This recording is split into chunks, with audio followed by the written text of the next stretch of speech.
Procrastination beat చేయడానికి ఒక అద్భుతమైన టెక్నిక్‌ని మీతో నేను పంచుకుంటాను. అంటే వాయిదా వేసే అలవాటుని బీట్ చేసేదానికి ఒక అద్భుతమైన టెక్నిక్‌ని మీతో నేను పంచుకుంటాను. చూడండి, ఒకప్పుడు నేను గూడా కొన్ని సంవత్సరాల ముందు వాయిదా వేసే అలవాటు నాకు గూడా ఉండింది. ఎప్పుడైతే ఈ టెక్నిక్‌ని నేర్చుకున్నానో, ఆ వాయిదా వేసే అలవాటు నుంచి నేను కూడా బయటపడ్డాను. ఇది నేను బ్రెయిన్ ట్రేసీ దగ్గర నుంచి నేర్చుకున్నాను. మీరు చేయాల్సింది ఏంటంటే నెక్స్ట్ 30 డేస్ నిద్రలేసిన వెంటనే ఈ అద్భుతమైన మంత్రాన్ని మీరు చెప్పాలి. ఏంటో తెలుసా? నాతో పాటు చెప్పండి. Do it now, do it now, I do it now. Do it now, do it now, I do it now. మీకు ఎప్పుడైతే వాయిదా వేయాలి అని చెప్పి ఆలోచన వస్తుందో, ఆ సెన్స్ వస్తుందో, అప్పుడు ఇమీడియట్గా మీరు చేయాల్సిందంటే ఈ ఆటోమేటిక్ కండిషనింగ్ కమాండ్తో మీ సబ్కాన్షియస్ మైండ్ అంతా కూడా కంప్లీట్గా రీవైర్ చేయాలి. గుర్తుపెట్టుకోండి, ప్రొక్రాస్టినేషన్ బీట్ చేయాలంటే అది ఓన్లీ సెన్స్ ఆఫ్ అర్జెన్సీ వల్లనే అవుతుంది. సెన్స్ ఆఫ్ అర్జెన్సీ అంటే ఎవరైతే లక్ష్య సాధన కోసం పనులంతా కూడా చకచకా చేసుకుంటూ వెళ్ళిపోతారో అలాంటి వ్యక్తిని యాక్షన్ టేకర్ అంటాం.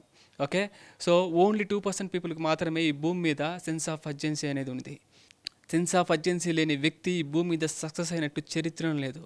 మీరు మీ జీవితంలో మీకు కావాల్సినంత అట్రాక్ట్ చేసుకొని ఈ ప్రొక్రాస్టినేషన్ బీట్ చేయడానికి ఈ టెక్నిక్ని బాగా యూజ్ చేయండి. అండ్ ఆల్సో డీపర్ లెవెల్లో మీ యొక్క సబ్కాన్షియస్ ప్యాటర్న్స్ అంతా కూడా కంప్లీట్గా రివైజ్ చేసుకొని, ఇలాంటి మల్టిపుల్ ప్యాటర్న్స్ అంతా కూడా ఎన్నో ఉంటాయి, టాక్సిక్ ప్యాటర్న్స్ అంతా కూడా కంప్లీట్గా రివైజ్ చేసుకోవాలనుకుంటే, రీఫ్రేమ్ చేసుకొని హీల్ చేసుకోవాలనుకుంటే 2026కి మీరు ఒక అబండెన్స్ అండ్ వెల్త్ విషయంలో బుల్లెట్ ట్రైన్ లాగా దూసుకొని పోవాలనుకుంటే, contact the number on the screen and faith in me.